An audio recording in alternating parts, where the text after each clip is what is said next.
এই যে এখানে একটা এই পর্যন্ত পড়া হয়েছিল তাই না, যে তাপসীর আমরা ঘটনাটা পড়েছিলাম, তাপসী যে ব্যাংক কর্মকর্তার। তো আজকে আমরা জি তার স্যার। পরবর্তী থেকে পড়া শুরু করব। এই যে আচ্ছা, এইটাও যত সম্ভব এই যে ডিজিটাল ফুটপ্রিন্টের কথা বলা হয়েছিল, তার পাশাপাশি আমি এই যে ভৌগোলিক সীমারেখা থাকে না, অর্থাৎ দাঁড়াও এক second, এইটুকুও পড়ানো হয়েছিল তাই না? জি স্যার। আচ্ছা, তাহলে আমরা তার পরবর্তী ঘটনাটা পড়ি। আচ্ছা, এই 4 নম্বর ঘটনাতে কি বলা হয়েছে চলো দেখি। আচ্ছা, তুমিও এটা একটু পড়ো, আমিও সঙ্গে সঙ্গে পড়ি।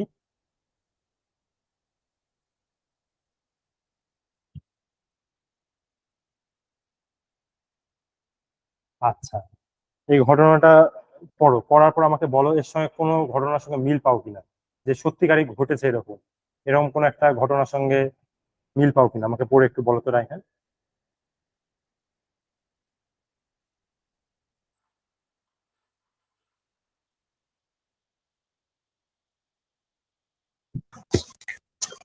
স্যার পড়েছি। হ্যাঁ, এই ঘটনার সঙ্গে কি কোনো ঘটনার মিল পাও? Sir scamming sir.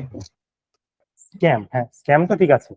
বিকাশে এককালে অনেক বেশি স্ক্যাম হতো। বিকাশ তো হ্যাঁ জানো স্যার। যে মোবাইল ব্যাংকিং জি সিস্টেম, স্যার, বিকাশে স্ক্যাম হয়। তা আমাদেরই এক প্রচুর পরিমাণ। আত্মীয়র সাথে হয়েছে। আচ্ছা, হ্যাঁ এরকম অনেকের সঙ্গে হয়। তো বিকাশে কিন্তু এককালে এই ধরনের স্ক্যাম করা হতো, যে বিকাশে কি করা হতো জানো, ফোন দেওয়া হতো, যে ধরো তোমার একটা বিকাশ অ্যাকাউন্ট আছে, তোমার কাছে ফোন দিয়ে বলবে যে স্যার আপনার তো হচ্ছে বিকাশ অ্যাকাউন্টটা লক হয়ে গেছে, তো এর জন্য আপনার মোবাইলে আমরা একটা হচ্ছে কোড পাঠাবো, আপনি এই কোডটা আমাদেরকে বলেন তাহলে আপনার বিকাশ অ্যাকাউন্টটা খুলে যাবে। এইরকম কিন্তু স্ক্যাম করতো আগে। দিয়ে যেই তুমি ওই কোডটা পাঠাবে, সরল মনে যখন তুমি হচ্ছে বিকাশেরই হচ্ছে এজেন্ট মনে করে বলে দিবা হচ্ছে কোডটা, সঙ্গে সঙ্গে ওরা তোমার হচ্ছে আইডি থেকে মানে বিকাশ অ্যাকাউন্ট থেকে টাকা নিয়ে নেবে। এটা কিন্তু এককালে প্রচুর হতো, তো এটা এক ধরনের স্ক্যাম। আর এটাও কি কি সাইবার অপরাধ? চিন্তা করে বলো তো, এটা সাইবার অপরাধ কিনা। হ্যাঁ স্যার, সাইবার এই যে অপরাধ। এটা তো আসলে মোবাইল ব্যাংকিং সিস্টেম বা হচ্ছে এই যে, হ্যাঁ মোবাইল ব্যাংকিং এর মাধ্যমে হচ্ছে করা যায়। মোবাইল ব্যাংকিংটা কিছু অনলাইন ভিত্তিক, যে অনলাইনের মাধ্যমে করা হয়, যেমন এই বিকাশের ঘটনাটা, বা এখান থেকে তার এই যে ইয়া একটা ওটিপি পাঠায় বা কোড পাঠায়, যেটাই বলি না কেন, এই কোড পাঠানোর মাধ্যমে তার হচ্ছে ব্যাংক থেকে সকল টাকা তুলে নেয়। এটা এক ধরনের স্ক্যাম, যেটা হচ্ছে এক ধরনের সাইবার অপরাধের মধ্যে পড়ে। এটুকু বোঝা গেছে যেখানে কি বলেছে ঘটনাটা। জি স্যার। আচ্ছা, এবার পরবর্তী 5 নম্বর ঘটনাটা একটু পড়ো, আমিও দেখি ঘটনাটা কি আছে।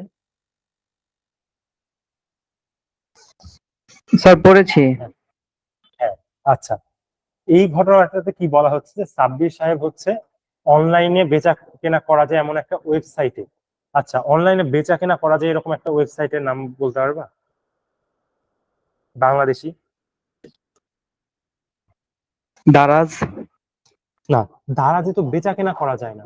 তুমি দারাজ থেকে কিনতে পারবা, কিন্তু তুমি কোন একটা জিনিস ধরো বেচতে কি পারবা দারাজে? দারাজে কি বেচা যায়? বেচা তো যায় না। তুমি বিক্রয়.কম এর নাম শুনেছো? ও স্যার, বিক্রয়.কম, বিক্রয়.কম ভুলে গেছি। বিক্রয়.কম এ তুমি কিন্তু এটা জিনিসপত্র বেচতেও পারবা আবার কিনতেও পারবা। আর তার পাশাপাশি আর একটা নাম শোনার কথা, যে ইন্ডিয়ান একটা আছে যে ওএলএক্স, এরকম তো নাম শুনেছো। তো এই জিনিসগুলো এই রকম একটা ঘটনা, যে সাব্বির সাহেব হচ্ছে অনলাইনে একটা এমন একটি ওয়েবসাইটে তার মোবাইল ফোন বিক্রি করেছিলেন। কিন্তু মোবাইল ফোন যখন তিনি বিক্রি করেন, তখন তিনি তার মোবাইল হচ্ছে যে জিমেইল অ্যাকাউন্টটা আর সামাজিক যোগাযোগ মাধ্যম সেটা হচ্ছে আনইনস্টল করতে বা হচ্ছে জিমেল আইডিতে লগ আউট করতে উনি ভুলে যান। যে কারণে হয় কি, যে যিনি মোবাইলটা কিনে নেয় উনি হচ্ছে সেটাকে একটা অসৎ উপায়ে ব্যবহার করে, এবং তার যে হচ্ছে জিমেল আইডি থেকে যাদের হচ্ছে যে কন্ট্যাক্ট লিস্ট গুলো পেয়েছিল তাদের কাছে অর্থ দাবি করে। তো এই ঘটনাটা থেকে কি বোঝা যাচ্ছে যে এটা কি ধরনের ঘটনা? এটা এক ধরনের তো অবশ্যই সাইবার অপরাধ। সাইবার অপরাধ কি এটা? আমি চিন্তা করে বলো হ্যাঁ তো স্যার। কেন সাইবার অপরাধ এটা? আচ্ছা, তাহলে স্যার কেন এটা তো সাইবার অপরাধ এটা? স্যার এটা তো অনলাইনে সামনাসামনি তার হয়েছে, যেমন পার্সোনাল ডাটা স্যার অন্যজনের কাছে আছে, অন্যজন স্যার এটা খারাপ হ্যাঁ, উদ্দেশ্যে ব্যবহার করছে, তো এটা এইটার সাইবার অপরাধ না? দোষটা কি? হ্যাঁ, হ্যাঁ? বুঝলাম না, সাইবার এটা কিসের অপরাধী অপরাধ? স্যার। সাইবার অপরাধ, যে তার ইমেল থেকে সে হচ্ছে ডাটা গুলো নিচ্ছে বা সামাজিক যোগাযোগ মাধ্যম ব্যবহার করে তার কন্ট্যাক্ট ইনফো গুলা বের করে নিয়ে সেগুলো থেকে সে হচ্ছে তার যে পরিচিত মানুষজন আছে তাদের কাছে অর্থ ধার চাচ্ছে। তো এইটা হচ্ছে এক ধরনের তো সাইবার অপরাধ অবশ্যই, কিন্তু এখানে কি দোষটা কি শুধু এই যে যে মানে মোবাইলটা কিনেছে তার তো দোষ আছে ঠিকই, সে অপরজনের হচ্ছে ডাটা ব্যবহার করছে বা অপরজনের পার্সোনাল ইনফরমেশন ব্যবহার করছে। সাব্বির সাহেব কি দোষী না এর সঙ্গে সঙ্গে, যে তিনি কেন হচ্ছে তার মোবাইলে লগ আউট করে দেয়নি, তাই না? আবার হচ্ছে যে কেন জি স্যার। সামাজিক যোগাযোগ মাধ্যম আনইনস্টল করেনি। তো এই কারণে অবশ্যই যখন আমরা মোবাইল ফোন বিক্রি করব বা হচ্ছে কারো কাছে ঠিক করতে দেওয়ার সময়, ইভেন যদি ঠিক করতে দেওয়ার সময় যদি আমার ওই রকম ওয়ে থাকে যে আমি কোনোভাবে এই সামাজিক যোগাযোগ মাধ্যম বা জিমেইল গুলো লগ আউট করবো, তাহলে সেটা করে অবশ্যই মোবাইল ঠিক করতে দিব। আর বেচার সময় হলে অবশ্যই মোবাইল ফরম্যাট দেওয়া, তো ফরম্যাট কথা তো শুনেছো যে মোবাইল ফরম্যাট করা যায়, মোবাইল ফরম্যাট করে দেওয়া উচিত, ঠিক আছে? নাহলে এই ধরনের সাইবার অপরাধের শিকার হতে পারে যে তোমার পার্সোনাল ইনফরমেশন ব্যবহার করে তোমাকে ট্র্যাপে ফেলে দিবে কোনো একটা। বোঝা গেছে ঘটনা 5? এখানে আসলে কিছুই না, এগুলো জি জাস্ট স্যার। সাইবার অপরাধ কি কি ধরনের। আচ্ছা, এই যে তুমি দারাজের উদাহরণ দিলা, এই দারাজের রকমই একটা ঘটনা পরবর্তীতে ঘটেছে, এটা একটু পড়ো, তাহলে বুঝতে পারবা।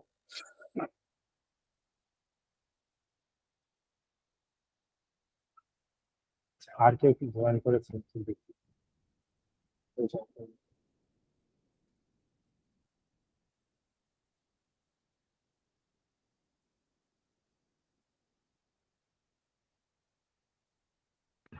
হ্যাঁ স্যার, এই ঘটনাটা দারাজের সাথে সংক্ষিপ্ত হ্যাঁ, সম্পৃক্ত। তো দারাজে ধরো যে এই আশরাফ সাহেব একজন সরকারি কর্মকর্তা, উনি কি করেছিল যে একটা সামাজিক যোগাযোগ মাধ্যম স্ক্রল করতে করতে মানে নিউজ ফিড স্ক্রল করতে করতে উনি একটা আচ্ছা ই কমার্স সাইটের বিজ্ঞাপন দেখতে পান। ই কমার্স জিনিসটা কি বলতে পারবা?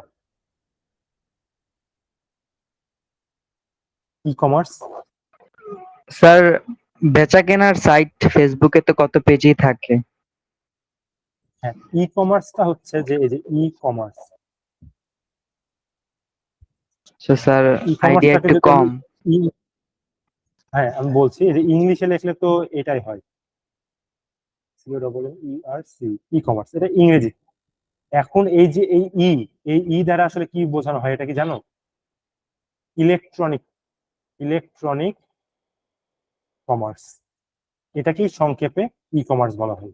ও আচ্ছা, ইমেইল, ই এ- কমার্স এগুলো তো সেম। হ্যাঁ, তো এই যে ইমেইল, তারপরে যে ইমেইল মানে হচ্ছে ইলেকট্রনিক মেইল, হ্যাঁ, ই কমার্স ইলেকট্রনিক যেমন ইলেকট্রনিক হচ্ছে মেইল। ইলেকট্রনিক কমার্স, ই বুক, ইলেকট্রনিক বুক, তেমনই হচ্ছে যে ই কমার্স মানে হচ্ছে electronic commerce, COMMERC, e commerce. এখন এই যে ই কমার্স মানে ইলেকট্রনিক থেকে বুঝতে পারছি যে এখানে আসলে একটা ডিজিটাল কোনো একটা কিছু রিলেটেড জিনিস। এটা ই কমার্সটা মূলত হচ্ছে যে অনলাইনের মাধ্যমে বেচা কেনা করা বা মোবাইল ফোন বা অনলাইন ভিত্তিক বেচা কেনা যেগুলো করা, সেটা যে পদ্ধতির মাধ্যমে করা হয়, সেটাই হচ্ছে ই কমার্স। বোঝা গেছে? ই কমার্স মানেই হচ্ছে অনলাইনের মাধ্যমে বেচা কেনা করা। যেমন দারাজ, দারাজ কি করছে যে অনলাইনের মাধ্যমে হচ্ছে তোমাকে পণ্য সরবরাহ করছে, তুমি অনলাইনের মাধ্যমে কিনতে পারছো। বিক্রয়.com-এ তুমি হচ্ছে জিনিস কিনতে পারছো, অ্যামাজন থেকেও তুমি হচ্ছে পণ্য অর্ডার করতে পারছো। তো এই জিনিসগুলো হচ্ছে ই কমার্স। আবার তুমি যেমন ফেসবুকের বিভিন্ন পেজও কিন্তু আবার ই কমার্সের এরকমই কাজ করছে বলা যায়, যে তুমি সেখান থেকে ফেসবুক পেজ থেকে অর্ডার দিতে পারছো, আবার তুমি বিভিন্ন ফেসবুক পেজে বিভিন্ন জিনিসপত্র বেচতে পারছো, তাই না? ই কমার্স মানে হচ্ছে অনলাইনে বেচা কেনা করা, এটাই হচ্ছে ই কমার্স। বোঝা গেছে ই কমার্স? জি স্যার, বুঝেছি। আচ্ছা,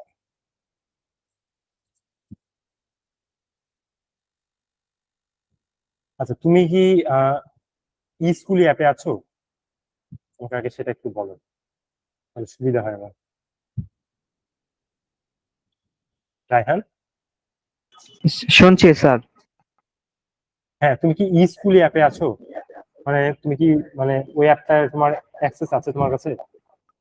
না স্যার, আমি একটু কমই জানি এই ব্যাপারে। আচ্ছা, ঠিক আছে। না তোমাদের একটা এক্সাম দিতে হবে, তোমাদের এমসিকিউ এক্সাম দিতে হবে, রিটেন কোশ্চেন এক্সাম দিলে ভালো না। ঠিক আছে, আচ্ছা তো আমরা আগে পড়াতে আসি, তারপরে পরবর্তীতে ওখানে যাচ্ছি। আচ্ছা, এটা তাহলে হচ্ছে যে আশরাফ সাহেব একটা হচ্ছে ই কমার্স সাইটে বিজ্ঞাপন দেখতে পায়, সেখান থেকে 1,500 টাকা মূল্যের একটা জলপাই রঙের একটা হচ্ছে টি শার্ট বা শার্ট একটা অর্ডার করেন মোবাইল ব্যাংকিং এর মাধ্যমে। আচ্ছা, মোবাইল ব্যাংকিং সার্ভিসের মাধ্যমে উনি মূল্য পরিশোধ করেন। এই মোবাইল ব্যাংকিং সার্ভিসটা কি বলতো? এটা জানি স্যার ভালো করেই। হ্যাঁ বলো। স্যার, অনলাইনে স্যার, বাইরে না যে ফোনের মাধ্যমেই স্যার টাকা এদিক ওদিক পাঠানো, টাকা লেনদেন করা, মানে এটা কিন্তু টাকা স্যার ট্রান্সফার মোবাইল করা। ব্যাংকিং বলে। Internet banking. হ্যাঁ, এটাকে তো স্যার ই ওয়ালেটও বলে না স্যার? হ্যাঁ, ই ওয়ালেটও বলে যতদূর সম্ভব। হ্যাঁ, ই ওয়ালেট। তো হচ্ছে মোবাইল ব্যাংকিং যেমন তুমি বিকাশের কথা চিন্তা করতে পারো, বিকাশ, বিকাশ, নগদ। নগদ। হ্যাঁ, নগদ, এই কয়টা আমি জানি, আর বাকি আছে কিনা জানি না, আমার সঠিক জানা নেই। তো এগুলাই মোটামুটি ফেমাস। তো এগুলার মাধ্যমে কি করা হয় যে যেমন তুমি দারাজ থেকে কোনো একটা পণ্য অর্ডার করলা, তোমার সেখানে কয়েকটা অপশন থাকে যে তুমি সেটা কার্ডের মাধ্যমে পেমেন্ট করতে পারবা। কার্ডের মাধ্যমে পেমেন্ট করাও কিন্তু এক ধরনের মোবাইল ব্যাংকিং টাইপেরই বলা যায়, কারণ এখানেও তো তোমার বাইরে যেতে হচ্ছে না। তুমি হ্যাঁ কার্ডের যে স্যার। তোমার হচ্ছে পিন নাম্বার ইউজ করে তুমি কিন্তু কার্ডের মাধ্যমে তুমি পেমেন্টটা করে দিতে পারছো। তো এই কার্ডের মাধ্যমে করা যায়। আর একটা আছে যে সিওডি, যেটাকে বলে cash on cash on delivery. Delivery. এটা কিন্তু হ্যাঁ, এটা হচ্ছে যে তোমার ক্যাশ অন ডেলিভারি সিস্টেমও বিকাশে আছে। তো ক্যাশ অন ডেলিভারিটা কি, যে তোমার হচ্ছে বাড়িতে যখন এসে পণ্যটা তোমার হাতে পৌঁছে দিবে, তখন তুমি টাকাটা তাকে পরিশোধ করবে। তো এইটা আসলে মোবাইল ব্যাংকিং সেক্টরের আন্ডারে পড়ে না, কারণ এখানে তো হ্যাঁ কোনো স্যার, এটা অনলাইন পড়ে কোনো না। কিছুই পড়ে না। কিন্তু এটা আমি জাস্ট বললাম যে ক্যাশ অন ডেলিভারিও একটা আছে, যে তুমি এখানে আসলে সরাসরি হাতে টাকাটা দিবে। তো তাছাড়াও তুমি যেমন এই যে বিকাশ থেকে পেমেন্ট করতে পারবা, নগদ থেকে করতে পারবা। রকেট আর একটা আছে, এগুলোর মাধ্যমে তুমি হচ্ছে পেমেন্ট করতে পারবা, যে বাড়িতে বসে থেকে তুমি কোনো কিছু না করে, বাইরে না যেয়ে বাড়ি থেকে হচ্ছে লেনদেন করতে পারছো টাকার, টাকা কাউকে পাঠাতে পারছো বা কারো কাছে গ্রহণ করতে পারছো। এটাই হচ্ছে মোবাইল ব্যাংকিং। ঠিক আছে। আচ্ছা, মোবাইল ব্যাংকিং সার্ভিসের মাধ্যমে মূল্য পরিশোধ করো। এর 4 দিন পরে প্রোডাক্টটি ডেলিভারি পেয়ে দেখা গেলো শার্টটির রং কালো। এইখানে কি সে একটা প্রতারণার শিকার হয়নি? আমাকে আগে হ্যাঁ বলো তো স্যার। দেখি। যে কারণ কি, সে একটা জলপাই রঙের শার্ট, তার কাছে জলপাই রঙের কালারটা ভালো লেগেছিল বলে তিনি হচ্ছে জলপাই রঙের শার্টটা অর্ডার দিয়েছিল, কিন্তু তার কাছে আসছে কালো রং। আর এইটা, এই যে প্রতারণাটা হয়েছে, এটা কিসের মাধ্যমে হয়েছে? এটা অনলাইনে একটা ই কমার্স সাইটের মাধ্যমে হয়নি? হ্যাঁ স্যার, ই কমার্স সাইটের মাধ্যমে হয়েছে। হ্যাঁ। তারপর আবার কি দেখা যাচ্ছে যে কাপড় অত্যন্ত নিম্নমানের, যা অনলাইনে বর্ণনা সম্পূর্ণ বিপরীত। এটা কিন্তু ওই যে দারাজের উদাহরণ দিচ্ছি, কারণ দারাজটা কমন একটা জিনিস। দারাজেও কিন্তু হয়, তুমি একটা প্রোডাক্ট দেখে অনেক সুন্দর লাগছে, তুমি অর্ডার দিলা, আসার পর দেখা যাচ্ছে জিনিসটা পছন্দ হচ্ছে না, যে না হ্যাঁ আসলে স্যার, তারা ছবিতে এই দিক যেরকম দিয়ে ছিল টপ সেরকম স্যার, না। তারা এই দিক হ্যাঁ, দিয়ে হ্যাঁ। টপ। কিন্তু বর্তমানে তাও অনেকটাই ঠিক করেছে, আগে বেশি হতো এই জিনিসটা, অনেক বেশি। তো এই রকম হচ্ছে যে সমস্যার সম্মুখীন হয়, কিন্তু দারাজে হচ্ছে তুমি ব্যাক করে দিতে পারো প্রোডাক্টটা। তোমার পছন্দ না হলে, তোমার কালার অন্য আসলে, প্রোডাক্ট দেখতে সুন্দর না হলে তো ব্যাক করার কোনো ওয়ে নাই, কিন্তু তোমার যদি কোনো কারণে যদি কালার অন্য আসে, তুমি ইচ্ছা করলে চেঞ্জ করতে পারবে। কিন্তু এখানে কি করেছে, উনি যদি চেঞ্জ করতে আসতো তাহলে ব্যাপারটা একরকম ছিল। তো এখানে এই যে ই কমার্স সাইট থেকে অর্ডার দিয়েছিল, সেখানে এই প্রোডাক্টটা চেঞ্জ করার জন্য বা মূল্য ফেরতের জন্য কিন্তু তিনি যোগাযোগ করেছিল, কিন্তু তারা কিন্তু তাকে কোনো প্রকার মানে অস্বীকৃতি জানায় তাকে। এখানে যদি তারা কিন্তু তার যদি হচ্ছে মূল্য ফেরত দিত, বা হচ্ছে প্রোডাক্টটা, যেহেতু মূল্য ফেরত কেন দিবে, যেহেতু তাদের ছবির সঙ্গে মিল ছিল না বা বর্ণনার সঙ্গে সম্পূর্ণ বিপরীত ছিল, যে কারণে তারা যদি মূল্য ফেরত দিত, বা যেহেতু কালারটা ম্যাচ করেনি, সেহেতু যদি অন্য যে জলপাই কালারের পরিবর্তন করে দিত, তাহলে কিন্তু তাদের এটা আর কোনো সাইবার অপরাধ হতো না। কিন্তু তারা কিন্তু তা করেনি, তারা অস্বীকার জানায়। তার মানে এটা কি, এটা সাইবার অপরাধ করে না? সাইবার অপরাধ। বোঝা গেছে? জি স্যার। আচ্ছা, এবার আমরা পরবর্তীতে যদি যাই। আচ্ছা, আগের সেশনের 3টি ঘটনা, এবং এই 3টি ঘটনা আমাদের অনেকের জীবনের সাথে মিলে যেতে পারে। আচ্ছা, আমরা কেউ, যে কেউ এই ঘটনা, আচ্ছা, হ্যাঁ, এখানে তো বলার কিছু নাই আসলে। এখন দেখো, একটা কাজ বলা আছে, এই কাজটা তোমরা করবে। এখন এখানে মোট 6টা ঘটনার কথা বলা হয়েছে, ঠিক আছে। আমরা আগের দিনেও কিন্তু বেশ কয়েকটা ঘটনা পড়েছিলাম। তো প্রথমে তোমাদের কাজ হবে কি, এই 6টা ঘটনা পড়বা আগে ভালো মতো। এই যে এখানে একটা আশরাফ সাহেবের আছে, তারপর আরো এই যে কয়েকটা ঘটনা দেখলাম না, গতদিনও বোধহয় কয়েকটা তাপসীর ঘটনা, তারপর আরো কয়েকটা হ্যাঁ ঘটনা স্যার, পড়েছিলাম। গতদিন 3টা পড়েছিলাম। হ্যাঁ, এই ঘটনাগুলো পড়বা আগে। পড়ার পর তোমরা নিজে থেকে চিন্তা করবে, আসলে এই ঘটনা যদি তোমার সঙ্গে ঘটে, তোমার পদক্ষেপটা কি হবে। ঠিক আছে, এটা মূলত জানতে চেয়েছে এটাই, পদক্ষেপটা কি হবে, দিয়ে তারপর ঘটনার যে কোন ঘটনার জন্য কোন পদক্ষেপটা নেওয়া যেতে পারে, সেটা আগে তোমরা বাড়িতে একটা হোমওয়ার্ক করবা। করার পর আমাকে সামনের দিন দেখাবা। যদি কোনোটা ভুল হয় বা মনে হয় যে চেঞ্জ হতে পারে, তাহলে আমি দেখিয়ে দেবো সামনের দিন, কারণ আমার 6টা ঘটনা আমার নিজেরও মনে নাই এখন। তোমরা ঘটনাগুলো আগে দেখবা, দেখার পরে হচ্ছে এইগুলা হচ্ছে সমাধান করবা, ঠিক আছে। যে সামনের দিন যদি কোনোটা না করো আমাকে বলবো, আমি দেখিয়ে দিবো। আচ্ছা বুঝা গেছে? স্যার। এটা homework। এটা করবা ভালো করে। আচ্ছা, গতদিন কিন্তু আমরা একটা তথ্য নিরাপত্তা আইন সম্পর্কে পড়েছিলাম, ওই আইনটা বলতে পারবা বলো তো? ওটা কিন্তু বলেছিলাম ইম্পর্টেন্ট ছিল ওটা। একটা পড়েছিলাম লাস্টে, যেখানে হচ্ছে ফেক নিউজ আর হচ্ছে ইয়া সম্পর্কে বলা হয়, যে 2006 সালের একটা হচ্ছে তথ্য নিরাপত্তা, সাইবার নিরাপত্তা বিষয়ক একটা হচ্ছে আইন আছে। 2006 সালের। হ্যাঁ স্যার, একটা আইন তো পড়েছিলাম। হ্যাঁ, ওটা কি ছিল? আইনটা কি ছিল একটু মনে করে দেখো তো। ওই আইনটা ছিল এরকম ছিল না, যে তুমি যদি হচ্ছে সোশ্যাল মিডিয়াতে বা সামাজিক যোগাযোগ মাধ্যমে কোনো ফেক নিউজ ছড়াও বা সাইবার বুলিং করো কাউকে, তাহলে কি হবে? তাকে হয় হ্যাঁ, হচ্ছে 1 কোটি টাকা জরিমানা, হ্যাঁ, অথবা সর্বোচ্চ 1 কোটি টাকা জরিমানা আর জেল অথবা হবে। 10 বছরের জেল হবে বোধহয়, যতদূর সম্ভব। আর আরেকটাও আছে যতদূর সম্ভব, হ্যাঁ, এই তো সর্বোচ্চ ফেক নিউজ ছড়ানোর জন্য 1 কোটি টাকা জরিমানা হবে, অথবা তাকে 10 বছরের সর্বোচ্চ কারাদণ্ড দেওয়া হবে, অথবা উভয় দণ্ডে দণ্ডিত হতে পারে। মানে তাকে 1 কোটি টাকাও দেওয়া লাগবে, আবার তাকে হচ্ছে 10 বছরের জেলও খাটতে হবে। তো এইরকম অপরাধ কিন্তু হতে পারে। তো ওই রকমই নিচে আরো কয়েকটা বলা আছে। এই যে এই তো হয়ে গেল। এই যে এই যে বাংলাদেশের তথ্য নিরাপত্তা ও সাইবার নিরাপত্তা নিশ্চিত করার জন্য বেশ কিছু নীতিমালা ও আইন রয়েছে। এখন দেখো, দেশকে কন্ট্রোল করার জন্য কিন্তু সবসময় বিভিন্ন ধরনের নীতিমালা প্রণয়ন করা হয় এবং সংবিধান দেওয়া হয়। যদি সহজ ভাষাতে বলি, যে সংবিধান জিনিসটা তো বোঝো কি, সংবিধান জি দেওয়া স্যার, হয়। বুঝি বুঝি। হ্যাঁ, তো এইরকমই কিন্তু যে তথ্য নিরাপত্তা সাইবার অপরাধ তো প্রতিনিয়ত সংঘটিত হচ্ছে। তো এগুলা কন্ট্রোল করার জন্য কিন্তু বিভিন্ন নীতিমালা বা আইন দেওয়া হয়, যে যেগুলা শাস্তি কি ধরনের হতে পারে এগুলা বলা হয়। তো কথা হচ্ছে সে ধরনের কিছু নীতিমালা নিচে বলা হয়েছে, যে দেখো এগুলা মনে রাখবে, এটা যেহেতু তোমাদের রিটেন কোশ্চেন, তো এটা আসতে পারে। যে তথ্য ও যোগাযোগ প্রযুক্তি আইন 6, এই সালগুলো একটু মনে রাখবে, ঠিক আছে? এই সালগুলো সহ জানতে যেতে পারে। তারপর সাইবার সিকিউরিটি স্ট্র্যাটেজি, এটা 2014-তে মোতায়েন করা, মানে করা হয়, কি বলবো, হয়তো মোতাবেক 2014 সালে এটা মানে জারি করা হয় বলা চলে। তারপর তথ্য নিরাপত্তা পলিসি গাইডলাইন, এটাও 2014 সালে। এখানে বলার আসলে কিছুই নাই, এগুলা নীতিমালার ভিতরে কিন্তু অনেক কিছুই কথা বলা থাকে। তুমি যদি এটা দিয়ে নেটে সার্চ দাও তাহলে দেখতে পারবে যে এই সম্পর্কে অনেক কিছু বলা আছে, যে কি কি আসলে স্ট্র্যাটেজি বা পলিসি কি কি বলা হয়েছে। অনেক সময় আমরা পলিসি দেখি না, প্রাইভেসি এন্ড পলিসি, তেমন যে পলিসি কি হ্যাঁ, কি গাইডলাইন আছে। তো ওই রকম জিনিস অনেকগুলো থাকবে। তো ওখানে তোমার বইয়ে যেহেতু নাই, আমরা সেটার দিকে আর যাচ্ছি না। তো এই সালগুলো বিশেষ করে মনে রাখবো, যে কোন সালে কোন নীতিমালাটা আসলে প্রয়োগ করা হয়, ঠিক আছে? এই সালগুলো একটু মনে রাখবো ভালো করে। আচ্ছা, এবার যদি নিচে যাই, second, আচ্ছা, তো আচ্ছা, পরে দেখো, এখানে পড়ে দেখো যে আমরা এই সকল আইনের কথা মনে রাখবো, এবং যদি কখনো আমরা কোনো ব্যক্তিগত তথ্য হারানোর ঝুঁকিতে পড়ি অথবা সাইবার আক্রমণের শিকার হই, তবে আমরা এই আইনগুলো জেনে সঠিকভাবে সচেতন হব এবং আইনগুলো থেকে আমাদের করণীয় সম্পর্কে জানতে পারবো। আচ্ছা, এইবার আসলে একটা জিনিস আছে। ধরো তুমি কোনো একটা বিপদে পড়লা, ধরো তোমার বাস্তবিক লাইফে তোমার মোবাইল চুরি গেল, তখন তুমি কি করবা? প্রথম কাজ তোমার কি হবে? তুমি কোনো একটা সবার থানায় জ্বালানি করে ফার্স্টে হ্যাঁ, কি স্যার হবে বলো? বলবো। হ্যাঁ, বলো বলো। স্যার, সবার ফার্স্টে জিডি করতে হবে। হ্যাঁ, জিডি করতে হবে। তো জিডিটা করার জন্য কিভাবে, তুমি দুই ভাবে কিন্তু জিডি করতে পারো। একটা, তুমি সশরীরে তুমি যেখানে বসবাস করো তার আশপাশে তুমি কোনো একটা থানা, থানার আন্ডারে, থানার আন্ডারেই তো তুমি বসবাস করো কোনো একটা, তাই না?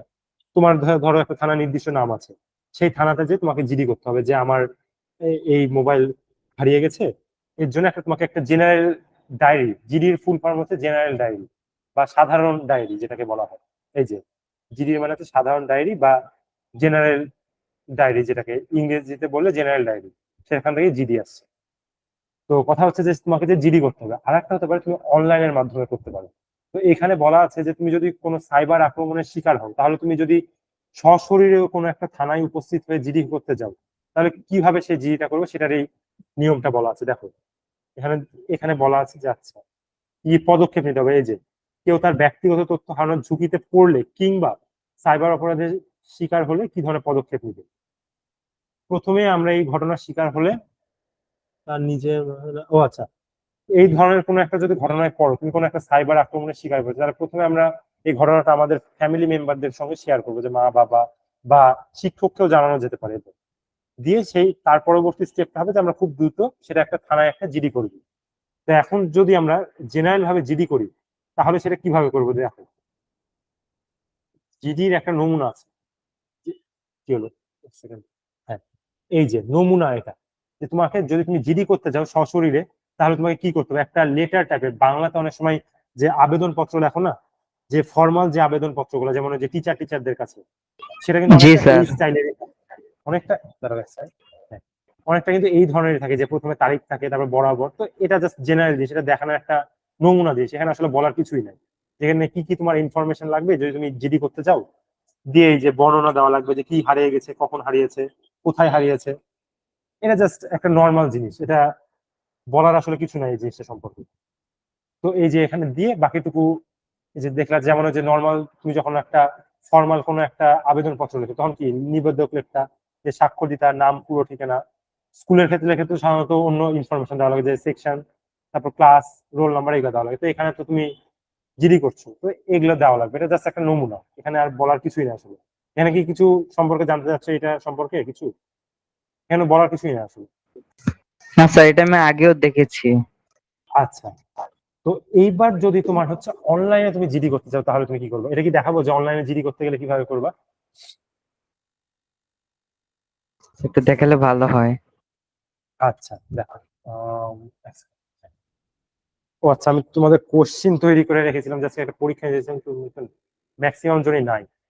আচ্ছা দেখো, প্রথমে আমি হচ্ছে আগে যদি সার্চ বারে যে কোনো একটা ওয়েব ব্রাউজারে যাব, সেটা তুমি যেটা ইউজ করো না কেন, যে সেখানে যে হচ্ছে এটা আবার কি আছে, যাই হোক, সার্চ বারে যে তোমাকে প্রথমে হচ্ছে যে নিচের এই এটা টাইপ করতে হবে। আমি আর টাইপ করছি না, আমি যে আগে করা ছিল। দেখো, এইচটিটিপি লেখার পর হচ্ছে gd.police.government.bd, এটা তুমি টাইপ করবা, ঠিক আছে? বা অত কিছু লেখা লাগবে, তুমি জাস্ট জিডি লিখবা ডট পুলিশ, পুলিশ.গভর্নমেন্ট.বিডি, এটাতে দিলেই চলে আসবে। তোমার অত এইচটিটিপি ওগুলা লেখা ঝামেলা। এটা দিবা, সার্চ দিলা, এই যে ফার্স্টে চলে আসছে বাংলাদেশ পুলিশ অনলাইন জিডি, ঢুকবা। তাহলে এই দেখো, বইয়ের সঙ্গে কিছু মিল পাও, যে এই যে পেজটা দেওয়া আছে এটার সঙ্গে মিল পাও কিছু? স্যার, মিলে গেছে স্যার। হ্যাঁ, এই যে এটা এখন তোমাকে বইয়ে বলা আছে কি তোমাকে রেজিস্ট্রেশন করা লাগবে। তো রেজিস্ট্রেশনে যদি আমি ঢুকি, এখানে রেজিস্ট্রেশন করার জন্য তোমাকে একটা অ্যাপ ইনস্টল করতে বলবে। তো আমি আর বাকিটুকু করছি না, যেহেতু আমি রেজিস্ট্রেশন করবো না কোনো কিছুর জন্য আসলে। তো বাকিটুকু তো করে নিতে পারবা না, যে রেজিস্ট্রেশন এখানে তোমাকে অবশ্যই একটা, পারবো স্যার। হ্যাঁ একটা অ্যাপ ইনস্টল করে সেখানে রেজিস্ট্রেশন করা লাগবে। আমি যেহেতু কোনো জিডি টিডি করছি না, হ্যাঁ আমি আর বাকিটুকু যাচ্ছি না। তো এইভাবে তুমি অনলাইনের মাধ্যমে একদম অফিসিয়াল ওয়েবসাইটে ঢুকে, যে হচ্ছে পুলিশের অফিসিয়াল ওয়েবসাইটে ঢুকে তুমি হচ্ছে জিডি করতে পারবে অনলাইনে, ঠিক আছে? আচ্ছা, এটা গেল। এই যে একদম ওই সেম টু সেম ওই পেজের রকম। এই যে দেখো এখানে কি বলেছে আমার বিষয়, এই যে আমরা সকলে অনলাইনে একটি জিডির ফর্ম ফিল আপ করার অনুশীলন করবো। আচ্ছা, এর জন্য আমাদেরকে যে কোনো ইন্টারনেট ব্রাউজার, যেমন আমি ওখানে ক্রোম চালিয়েছিলাম, অ্যাড্রেস বারে যে এই ওয়েবসাইট ইয়াটা লিখতে হবে। বা তুমি শুধু জাস্ট অত কিছু এইচটিটিপি লেখা লাগবে না, তুমি জাস্ট এইটুকু লিখলেই, আহা বাঁকা হলো সরি, এই যে তুমি যদি এইটুকু লেখো, সার্চ দাও এইটুকু লেখে, তোমার চলে আসবে ওয়েবসাইট দিয়ে। ওয়েবসাইটে ঢুকলে তুমি এই যে পরবর্তীতে দেখতে পালা এরকম একটা আসবে, সেখানে এই যে প্রয়োজনীয় নির্দেশনা দেওয়া আছে কিছু। আর এই যে এখানে বলা আছে যে তোমাকে রেজিস্ট্রেশন করা লাগবে। এই যে আমরা প্রথমে আমাদের বিভিন্ন গুরুত্বপূর্ণ তথ্য প্রদানের মাধ্যমে রেজিস্ট্রেশন করবো। রেজিস্ট্রেশন করে নিয়ে তুমি অনলাইনে জিডি করতে পারবে। বোঝা গেছে অনলাইনে কিভাবে জিডি করা যায়? জি স্যার। এই যে রেজিস্ট্রেশন করার পরে তুমি হচ্ছে জিডি করার একটা অপশন আসবে, যে সেখানে তুমি এই যে সব ইনফরমেশন দিবা, সবকিছু দিয়ে সাবমিট করলে তোমার অনলাইনে জিডি সাবমিট করা হয়ে যাবে। আচ্ছা, তাহলে গেল এই জিডি করাটা। সমস্যা আছে কি এই পর্যন্ত কোনো? নো আচ্ছা স্যার। আচ্ছা, গতদিন এই যে বলেছিলা যে হচ্ছে, আচ্ছা না গতদিনের ওটা নাই, হ্যাঁ আইন শৃঙ্খলা বিভিন্ন রক্ষাকারী বিভিন্ন বাহিনী আছে, যে যেমন আমরা জানি কি র্যাব, পুলিশ, তেমন এই যে দেখো র্যাবের ফুল ফর্ম, এগুলো একটু মনে রাখো, এগুলো দিলেও দিতে পারে, শিওর না যদিও, তেমন একটা ইম্পর্টেন্ট না, বা দিতেও পারে। র্যাবের ফুল ফর্ম হচ্ছে র্যাপিড অ্যাকশন ব্যাটালিয়ন। তারপর হচ্ছে সিটি, সিটির হচ্ছে হচ্ছে কাউন্টার টেরোরিজম ইউনিট, মানে এরা টেরোরিস্ট নিয়ে কাজ করে এই এই ইউনিট গুলো। তারপরে যে সিআইডি, সিআইডি তো কমন জিনিস, এটা তো জানো আশা করি, যে সিআইডি বলার কিছু নাই, যে স্যার, হচ্ছে ক্রাইম, তিনটাই জানতাম স্যার। হ্যাঁ ক্রাইম ইনভেস্টিগেশন ডিপার্টমেন্ট, সিআইডি। তারপর মেট্রোপলিটন পুলিশ, যেটা যেমন হচ্ছে ঢাকা মেট্রোপলিটন পুলিশ, যেটা ডিএমপি। তারপর রাজশাহী মেট্রোপলিটন পুলিশ, এরকম আছে। তো এগুলার আবার বিভিন্ন অ্যাপ্লিকেশন আছে যেগুলো তুমি মোবাইলে ইনস্টল করতে পারবে। এই দেখো ইউনিটের মোবাইল অ্যাপ্লিকেশন সফটওয়্যার অ্যাপ, যেমন রিপোর্ট টু র্যাব, অর্থাৎ র্যাবকে তুমি এখানে মাধ্যমে রিপোর্ট করতে পারবে। হ্যালো সিটি অ্যাপ, এই যে এটার মাধ্যমে তুমি ধরো কোনো একটা তোমার সন্দেহ হয়েছে যে এরা আসলে টেরোরিস্ট, বা এরা কোনো একটা এরকম টেরোরিজম কিছু একটা ঘটাতে পারে, তার দেশের জন্য, বিরুদ্ধে কিছু কাজ করছে। হ্যাঁ এইরকম কিছু করতে পারে, তোমার সন্দেহ হলো, তুমি এই যে হ্যালো সিটি অ্যাপের মাধ্যমে যে ইনস্টল করে এখানে তুমি কমপ্লেন করতে পারবা বা তুমি জানাতে পারবা, নিরাপত্তা বাহিনীদেরকে জানাতে পারবা। প্লে স্টোর থেকে ডাউনলোড করে নিজের মোবাইলে রেখে সময় মতো অপরাধ দমনের কাজে লাগাতে পারি। আচ্ছা আচ্ছা, সাইবার স্পেসে কেউ অপরাধের শিকার হলে নিকটস্থ থানায় জিডি করে জিডির একটা কপি পাবা। ওই কপিটা দিয়ে তুমি আবার হ্যালো সিটি অ্যাপেও কিন্তু দিতে পারো ওটা, বা রিপোর্ট টু র্যাবে অ্যাপ্লিকেশনের মাধ্যমে তথ্য দিয়েও তুমি সাইবার ক্রাইমের হচ্ছে এই যে হেল্প ডেস্ককে সরাসরি মানে যারা হচ্ছে সহায়তা প্রদান করে থাকে, যারা হেল্প ডেস্ক, বুঝো কি? যেমন ধরো তুমি গ্রামীণ ফোনে আহ তোমার কোনো একটা সমস্যা হয়েছে সিমে, তুমি কথা বলতে পারছো না বা তোমার টাকা বেশি কাটছে, তুমি যখন ফোন দাও তখন কিন্তু যে একটা হেল্প ডেস্ক থাকে সেখান থেকে তোমার কলটা কিন্তু রিসিভ করে, যে তোমার সঙ্গে কথা বলে যে তোমার কি সমস্যা হচ্ছে না হচ্ছে, এরকম হয় না অনেক সময়? এইটাই মূলত জি হচ্ছে স্যার। হেল্প। তো তুমি যদি রিপোর্ট করতে চাও এদের কাছে যে যে হ্যালো সিটি বা হচ্ছে এই র্যাব রিপোর্ট টু র্যাবে যদি তুমি অ্যাপ্লিকেশন করতে চাও, তাহলে তোমাকে প্রথমে থানায় জিডি করে একটা জিডির কপি পাওয়া যাবে, সেই কপিটা দিয়ে তোমাকে বিভিন্ন তথ্যের মাধ্যমে এই সাইবার ক্রাইম হেল্প ডেস্কে সরাসরি যোগাযোগ করতে হবে। তো এর জন্য তোমার কি কি তথ্য লাগতে পারে, এই যে সেগুলো নিচে বলা আছে। যে ধরো তুমি একটা সাইবার অপরাধের শিকার হয়েছে, এখন তুমি যে এই রিপোর্ট টু র্যাবে হচ্ছে অ্যাপ্লিকেশন করবা, তার জন্য কি লাগতে পারে? তোমার নাম, ঠিকানা, মোবাইল নাম্বার, এনআইডি কার্ডের নাম্বার, তারপর ঘটনার সংক্ষিপ্ত বিবরণ, যে কি ধরনের তুমি প্রতারণার শিকার হয়েছো বা ব্ল্যাকমেইল কিনা, সাইবার বুলিং কিনা, কি ধরনের অপরাধের শিকার হয়েছে সেটা তোমার বিবরণ দিবা।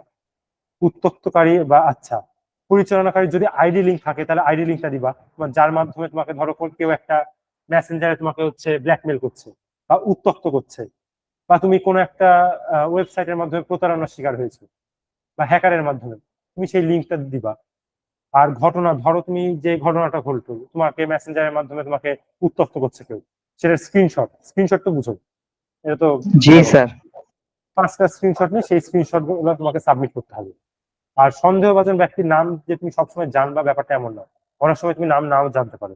যদি নাম জেনে থাকো যে কে তোমাকে বিরক্ত করছে, তাহলে সেই নামটা, বোঝা গেছে? এই ইনফরমেশন গুলো তোমার সাধারণত লাগে। তো এগুলা নর্মাল জিনিসপত্র, এগুলা পরীক্ষাটায় আমার মনে হয় না এগুলা দিবে খুব একটা, দিলে এমনি নর্মাল কোশ্চেন দিবে, এগুলা দিবে না যে কি কি লাগে থাকে। আচ্ছা, এইবার একদম মেন ইয়াতে আসি, এই জিনিসটা দেখাবো করে। আচ্ছা দেখো, এটা জাস্ট নর্মাল ইয়া বাদ, ওটা ইন্টারনেট ব্যবহারের নিরাপত্তা কৌশল চর্চা। আচ্ছা, কেউ সাইবার অপরাধের শিকার হলে তার করণীয় সম্পর্কে আমরা জেনেছি, বাংলাদেশের বিভিন্ন সংস্থা থেকে সাহায্য পাওয়ার প্রক্রিয়া সম্পর্কে জেনেছি এবং সেই সকল সার্ভিস নেওয়ার অনুশীলন করেছি। তবে আমাদের সচেতনতা অধিকাংশ ক্ষেত্রে আমাদের তথ্যকে নিরাপদ রাখতে পারে এবং সাইবার অপরাধ থেকে মুক্ত রাখতে পারে। আচ্ছা, যেমন দেখো, শুধু কি ধরো এই যে বিভিন্ন আমরা অপরাধের পড়ে যাই বা সাইবার অপরাধের শিকার হই, এটা কি শুধু যারা মানে আমরা আমাদের কি এর জন্য কোনো দোষ থাকে না? যেমন একটু আগে আমরা একটা ঘটনা পড়লাম যেখানে কিন্তু একজন ব্যক্তি তার মোবাইল বিক্রি করে দিয়েছে, সেখানে তিনি কিন্তু তার জিমেল আইডি লগ আউট করেনি, আবার সামাজিক যোগাযোগ মাধ্যমে আনইনস্টল করেনি। এখানে কিন্তু দোষটা কিন্তু ব্যক্তিরও আছে। তাহলে ব্যক্তিটাকে অবশ্যই কিন্তু একটু সচেতন হতে হতো, এই ডিজিটাল মাধ্যমে এগুলো ব্যবহারের ক্ষেত্রে অবশ্যই সচেতন হতে হতো। তেমনি আমাদেরকেও কিন্তু আমাদের যে যে আমরা জিমেল ব্যবহার করি, সামাজিক যোগাযোগ মাধ্যম ব্যবহার করি, এগুলোর ক্ষেত্রে আমাদের নিজেদেরকে সচেতন হতে হবে। তাহলে কিন্তু এই যে তথ্য যে হারানোর ব্যাপার বা বিভিন্ন সাইবার অপরাধের শিকার হওয়ার এটা কিন্তু অনেকাংশেই কমে আসবে, তাই না?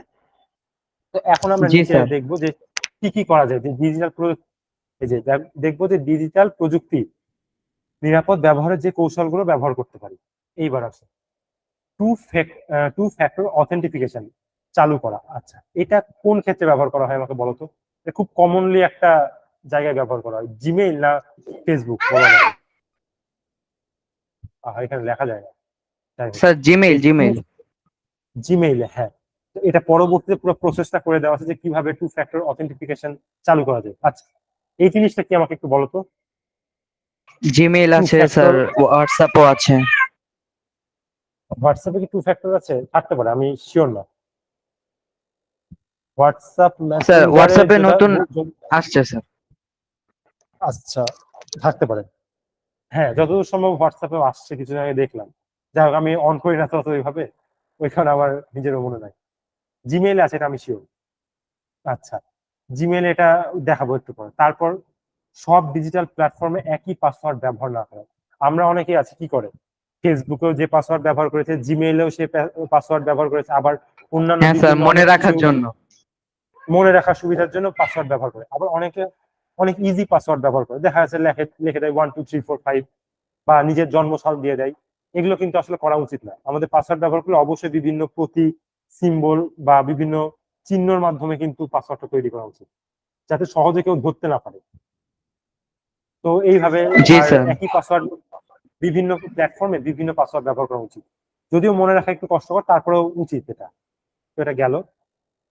আচ্ছা, তারপর বিভিন্ন কম্পিউটার সফটওয়্যার বা মোবাইল অ্যাপ্লিকেশন সফটওয়্যার গুলো নিয়মিত আপডেট করা। এই আপডেট কেন করা উচিত নিয়মিত, সেটা বলো আমাকে। স্যার অনেক অ্যাপ্লিকেশনে তো কত বাগ থাকে স্যার, ওই বাগ গুলো ফিক্স করার জন্য স্যার আপডেট দেওয়া প্রয়োজন। বাগ তো একে ফিক্স করে, যে ধরো তোমার কথার কথা একটা আপডেট আসছে জিমেইলে, সেটাতে জিমেইলে কোনো একটা সমস্যা দেখা দিয়েছে, এই বাগটা ফিক্স করার জন্য তারা আপডেট দেয়। এর পাশাপাশি তারা কিন্তু প্রতিনিয়ত তাদের কিন্তু সিকিউরিটি সিস্টেমটাকে আপডেট করে। ধরো হ্যাঁ স্যার। আজকের এই আপডেট কতখানি সিকিউরিটি সিস্টেমটাকে আপডেট করেছে, নেক্সট আপডেটে ধরো সিকিউরিটি সিস্টেমটাকে আরো আপডেট করে। আবার অনেক সময় কিন্তু দেখা যাচ্ছে যে নতুন আপডেট আসলে সিকিউরিটি সিস্টেমে কোনো একটা ল্যাকিংস তৈরি হয়, বা সিকিউরিটি সিস্টেমটা একটু দুর্বল হয়ে পড়ে, পরের আপডেট দিয়ে সেই সিকিউরিটি সিস্টেমটাকে ঠিক করে ফেলে। কোনো ধরো বাগ আসলে সিকিউরিটি সিস্টেমে ঠিক করে, আবার তার পাশাপাশি সিকিউরিটি সিস্টেমটাকে স্ট্রং করতে থাকে দিনকে দিন। এই কারণে আমাদের উচিত যে কম্পিউটার সফটওয়্যার আর মোবাইল অ্যাপ্লিকেশন সফটওয়্যার গুলোকে নিয়মিত আপডেট করা। ঠিক আছে। আবার ধরো সোশ্যাল মিডিয়ায় অতিরিক্ত তথ্য শেয়ার করা থেকে বিরত থাকা। অতিরিক্ত তথ্য শেয়ার করলে কি এই তথ্যগুলোকে কেউ খারাপ কাজে ব্যবহার করতে পারে, ব্যবহার করে তোমাকে হচ্ছে ব্ল্যাকমেল করতে পারে। কিন্তু তো তুমি তোমার ব্যক্তিগত কোনো একটা তথ্য ইয়া করছো, আহ, কথা কথা তুমি তোমার ফোন নাম্বার শেয়ার করছো কারোর সঙ্গে, এই ফোন নাম্বার ব্যবহার করে কিন্তু সে অনেক কিছুই করতে পারে, তোমাকে উত্তক্ত করতে পারে, তোমাকে আজে বাজে জিনিস পাঠাতে পারে, তাই না? তো এই জন্য আমরা সোশ্যাল মিডিয়াতে যতটুকু কম পারা যায় ব্যক্তিগত তথ্য বা মানে যেটা নিজে বিপদে পড়তে পারি এরকম কোনো তথ্য শেয়ার করবো না। ঠিক আছে।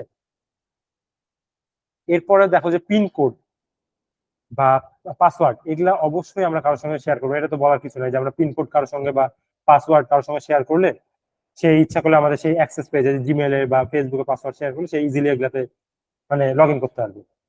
তো এই পর্যন্ত আশা করি কোনো সমস্যা নাই, তাই না? নো স্যার, নেই। আচ্ছা, এইবার আসো টু ফ্যাক্টর অথেন্টিফিকেশন। এই জিনিসটা কি তোমার জিমেলে চালু করা আছে, বা জানো কি জি কিভাবে স্যার, করতে হয়? চালু করা আছে করা আছে, স্যার। আচ্ছা। আচ্ছা, তাহলে তো তুমি জানোই। বাকিরা যেহেতু নাই, তারপর আমি ওখানে দেখিয়ে দিচ্ছি একটু যে কিভাবে করা হয়। আচ্ছা, ফার্স্টে তুমি, এটা আসলে তুমি যেহেতু জানো তোমাকে বলে লাভ নাই, কিন্তু যারা বাকিরা যেহেতু পরে যেহেতু ক্লাসটা যদি দেখে তাদের জন্য আমি বলছি। প্রথম কথা, যে কোনো একটা ওয়েব ব্রাউজার অন করতে হবে, সেটা যেটাই হোক। আমি এখানে গুগল ক্রোম ইউজ করছি, করার পরে ফার্স্টেই হচ্ছে আমার লগ ইন করা আছে, তো লগ ইন যদি কারো না করা থাকে তাহলে হচ্ছে আমি এটা সেখানে করে। হ্যাঁ, যদি কারো এই গুগল ক্রোম থেকে আমি চালাচ্ছি, যদি কারো গুগল ক্রোমে হচ্ছে লগ ইন করা না থাকে, তো ফার্স্টে আমাকে কাজ কি লগ ইন করা। এর জন্য আমি কি করব, অ্যাকাউন্ট, এটা দিয়ে সার্চ দিব, অ্যাকাউন্ট দিয়ে গুগল এরকম কিছু একটা দিয়ে বলে দেওয়া আছে, এই যে গুগল অ্যাকাউন্ট, এইখানে যদি আমি দিই, আচ্ছা আমার লগ ইন করা আছে বলে একদম ঢুকে গেছে, দাঁড়াও। সাইন ইন, হ্যাঁ, সাইন ইনে যে এখানে প্রথম কথা আমি হচ্ছে যে আগে লগ ইন করে নিব। আমার দেখাতে পাচ্ছি না কারণ আমার লগ ইন করা আছে, তো এখানে ঢুকে যাচ্ছে বারবার। যাই হোক, তো লগ আমার ইন তো প্রথম স্যার কাজ হবে, করেই, অনেকে তো করেই ফেলতে পারবে স্যার। হ্যাঁ লগ ইন করে ফেলতে পারবে। তো আমার লগ ইন করা আছে বলে বারবার ঢুকে যাচ্ছে, আমি তারপর বলে দিলাম ওটা। এখন লগ ইন করা আছে, তুমি লগ ইন করে নিলা, পাসওয়ার্ড আর হচ্ছে জিমেল আইডি দিয়ে লগ ইন করলা গুগলে। এইবার দেখো এইখানে পাশে তোমার তখন আইকনটা উঠে যাবে, তোমার যে জিমেল আইডির আইকনটা সেটা উঠবে, এখানে প্রেস করলে এই জিমেল অ্যাকাউন্টটা দেখা যাচ্ছে। ঠিক আছে। এখন এখান থেকে দেখা যাচ্ছে ম্যানেজ ইউর গুগল অ্যাকাউন্ট। ঠিক আছে, এখানে প্রেস করবা। আচ্ছা, এখানে প্রেস করলে তোমার গুগল অ্যাকাউন্টটাতে ডিরেক্ট ঢুকে যাবে। ঢুকে যাওয়ার পরে সিকিউরিটি অপশনে যাবা। এই বাম সাইডে দেখা যাচ্ছে স্ক্রিনের সিকিউরিটি অপশন, সিকিউরিটি অপশনে যদি প্রেস করি তাহলে এইরকম কিছু পেজ আসবে। আচ্ছা, এইখানে দেখো নিচে আচ্ছা বই অনুযায়ী বলি তাহলে সুবিধা হবে। বইয়ে কোথায় জানি বলা আছে। আচ্ছা, এক সেকেন্ড। আচ্ছা, আমি এটা পরে বলে দিব আবার, আমি দেখে নিই একটু কোথায় থেকে বলেছে ওরা। আচ্ছা, যাই হোক, যেখান থেকে বল দেখিয়ে দিন নর্মাল। আচ্ছা, স্যার উপরেই তো অপশন ছিল। উপরে ছিল? ওই উপরে নাই, মেবি নিচে আছে। আচ্ছা, এইরকম যদি সিকিউরিটি অপশনে যাই তাহলে এরকম একটা উইন্ডো আসবে। সেখানে আমরা নিচে যাব। নিচে যাওয়ার পর এই যে how you sign in to Google, এইটা বইয়ে লেখা আছে, এই লাইনটা এই যে এখানে দেখবো, এই যে টু স্টেপ ভেরিফিকেশন, এইটাকে হচ্ছে টু ফ্যাক্টর হ্যাঁ স্যার, অথেন্টিফিকেশন এটাই বলা হয়। এটাই বলছিলাম। হ্যাঁ, এই জিনিসটাকে কিন্তু হচ্ছে টু ফ্যাক্টর অথেন্টিফিকেশন বলা হয়, যেখানে এখানে এটাকে বলা হচ্ছে টু স্টেপ ভেরিফিকেশন। এই যে আমার এখানে অফ করা আছে, তো আমি কি করবো, এখানে ক্লিক করবো। আচ্ছা, পাসওয়ার্ড, আচ্ছা যাই হোক, পাসওয়ার্ড দেখা যাবে না, সমস্যা নাই। আচ্ছা, দিয়ে এখানে লগ ইন করতে বলবে, আমি লগ ইন করে নিবো।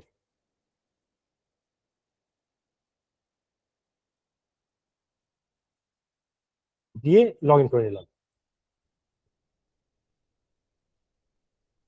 লগ ইন হয় না কেন? হ্যাঁ, আচ্ছা, লগ ইন করার পরে প্রথমে তো ওইটা পাসওয়ার্ড দিয়ে লগ ইন করলাম। এখন লগ ইন করার পর যে জিনিসটা আসবে, যে এই যে একটা আসবে যে টু স্টেপ ভেরিফিকেশনের, এখানে আসবে যে হচ্ছে ফোন নাম্বার অ্যাড করার।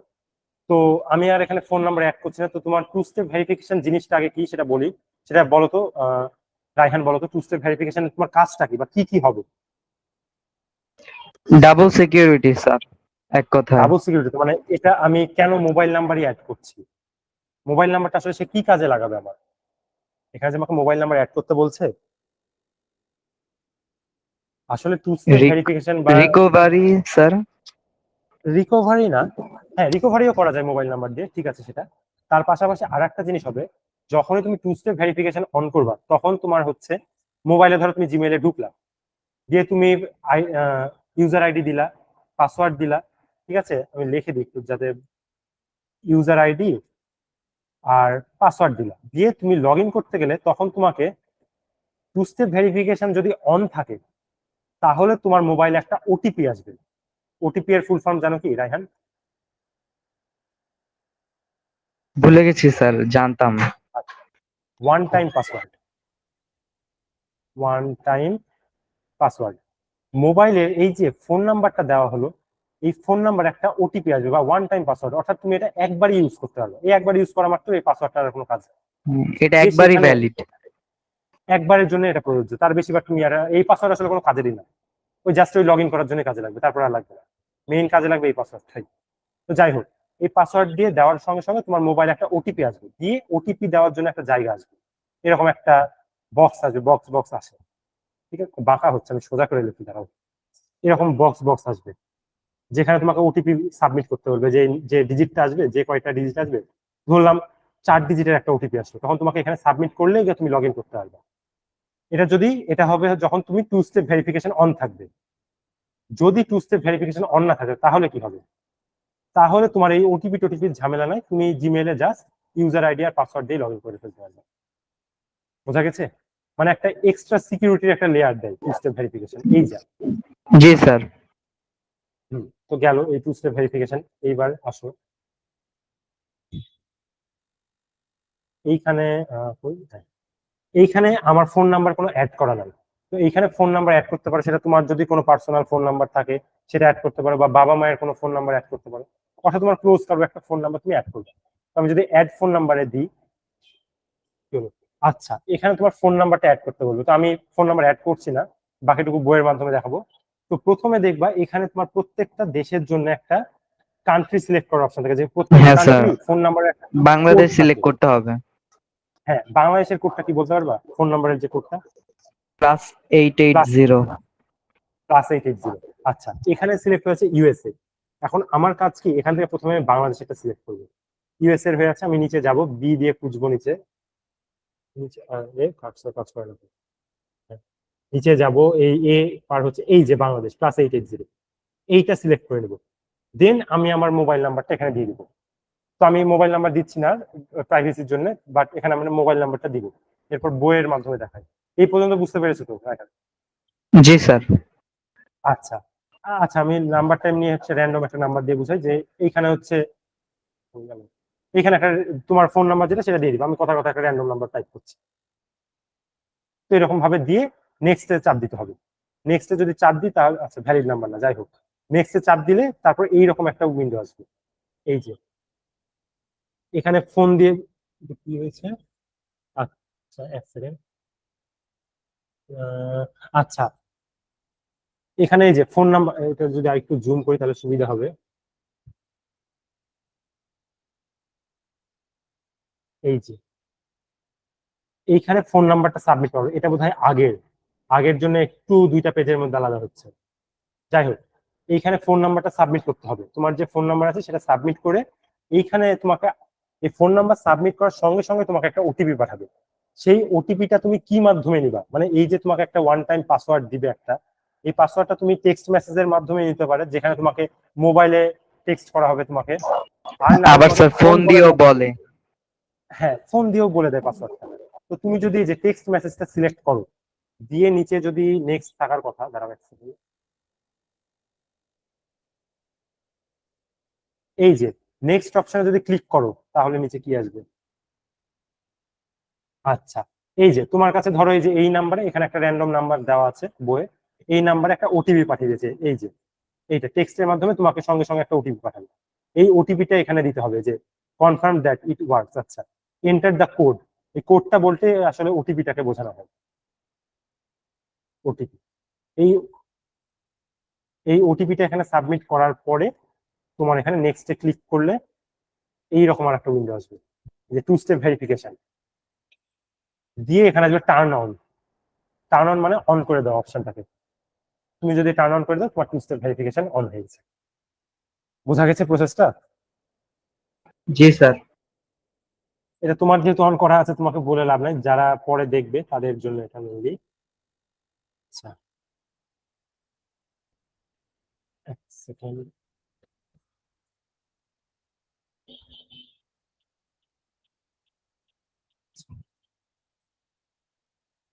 তো কথা হচ্ছে যে এখন এখানে দেখি কি বলেছে, যে প্রদানকৃত মোবাইল নাম্বার দিয়ে পরবর্তী সময়ে।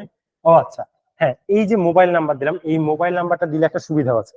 আমরা যদি কোনো মোবাইল নাম্বার না দিই জিমেইলে, তাহলে যদি কোনো কারণে আমরা পাসওয়ার্ড ভুলে যাই, সেই ক্ষেত্রে জিমেইল আইডিটা রিকভার করাটা অনেকটাই কষ্টসাধ্য হয়ে পড়ে। সেক্ষেত্রে ডেট অফ বার্থ দেওয়া লাগে, একদম এক্সাক্ট ডেট অফ বার্থটা দেওয়া লাগে, অনেক ঝামেলাই করা লাগে।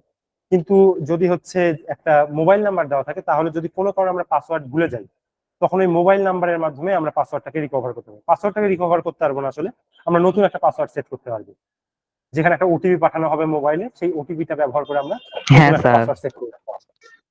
তো এইভাবে যদি এই নাম্বার দেওয়ার একটা বেনিফিটও আছে, যে টু ফ্যাক্টর অথেন্টিফিকেশন দিলে তো হচ্ছে একে তো একটা এক্সট্রা প্রোটেকশন পাচ্ছি, তার পাশাপাশি আবার আমি ফোন নাম্বারটা দেওয়ার কারণে পাসওয়ার্ড ভুলে গেলেও আমার সমস্যা নেই। আর এই টু ফ্যাক্টর অথেন্টিফিকেশন চালু করার জন্য বা টু স্টেপ ভেরিফিকেশন অন করার জন্য আইডি হ্যাক করাও বেশ কঠিন হয়ে যায়। ঠিক আছে, তো এইবার পরবর্তী দেখি কি বলা আছে। হুম, আচ্ছা, সোশ্যাল ইঞ্জিনিয়ারিং জিনিসটা কি বুঝো?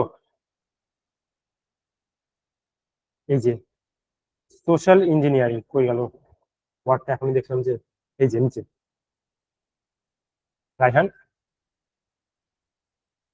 শুনছি স্যার। সোশ্যাল ইঞ্জিনিয়ারিং জিনিসটা হচ্ছে কি, আমরা গতদিন পড়লাম না ফিশিং, ফিশিং জিনিসটা কি বলতো, গতদিন পড়েছিলাম।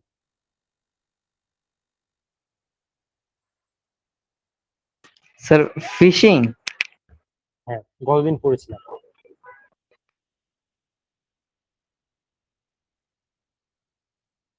ফিশিং আমি গতদিন পড়িয়েছিলাম। ফিশিং মানে একটু চিন্তা করে দেখা তো, যে এখানে মাছ ধরার সঙ্গে কোনো সম্পর্ক আছে নাকি? লিংক, লিংকের মাধ্যমে একটা লিংক দেওয়া হয়, ধরো তোমাকে একটা লিংক দিল আননোন কেউ, তুমি ও সেই আচ্ছা লিংকটাকে স্যার, ক্লিক করলে। বুঝেছি বুঝেছি, মনে পড়েছে। হ্যাঁ, ধরো ফিশিং জিনিসটা হচ্ছে কি, যে তোমাকে কেউ একটা লিংক দিল, ধরো খুব লোভনীয়, ধরো কথার কথা এরকম একটা দিল, কোনো একটা পপুলার কোনো একটা, যেমন অনেক সময় কি দেখা যায় না, যে অ্যামাজনের অনেক লিংক আসে, যে আপনি যদি এই অ্যামাজনের লিংকে ঢুকে রেফার করো কাউকে, তাহলে তুমি হচ্ছে একটা আইফোন গিফট পাবা। এইরকম টাইপের কিন্তু অনেক সময় অ্যামাজন বা হচ্ছে আড়ং টাড়ং থেকে কিন্তু অনেক সময় লিংক দেয়। তো হ্যাঁ এগুলা স্যার, এরকম মূলত তো অনেক অনেক সময় লিঙ্কই আসে। আসে, কিন্তু এর মধ্যে অনেক সময় কিন্তু এইভাবে ফেক লিঙ্ক তৈরি করা হয়।